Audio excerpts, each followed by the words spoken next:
If somebody a year ago, or maybe even 6 months ago, would have told me that Roman Reigns could end up in AEW, I would have called you crazy, stupid, all types of stuff, right? But this current landscape of WWE and TKO and just the way that they're handling contract situations, this is actually a real possibility and could shake up the entire industry if it were to happen. Like if you knew your history a little bit about it. Now, I do a ton of wrestling content like this, so give me a follow if you are interested in stuff like this. I want you to comment what you think of in regards to Roman Reigns going to AEW, if that would be a possibility, and what would the impact be.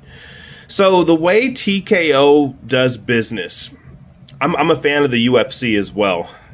And when Endeavor, which is the company that purchased the UFC and eventually purchased WWE to combine them into TKO, Endeavor isn't big on individual stars like dominating the brand or the company, right?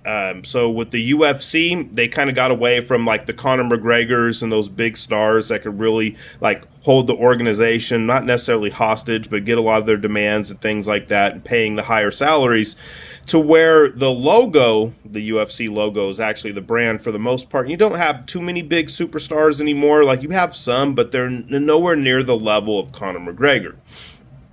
UFC is known to restructure contracts. Fighter pay has always been a thing. And this is going into what WWE is dealing with right now because it's being ran by the same company. A lot of the same strategies are being implemented.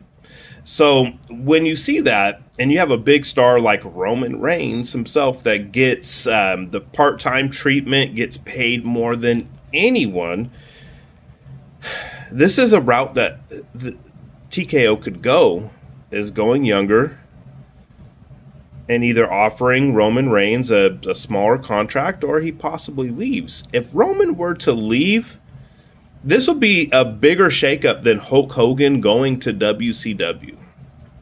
This would cause a huge just pouring of fans going to AEW and following Roman or Joe to AEW. We've seen this before. WCW was a small show before Hulk Hogan went there. Like it had popularity, but it was nowhere near as big as it got. And AEW could get huge. Because imagine all the wrestlers that followed CM Punk and Cody Rhodes to WWE after they left AEW. Now imagine how many people would follow Roman. This would be the biggest shakeup in the history of the industry. If you made it this far in the video, just give me a follow, or at least comment.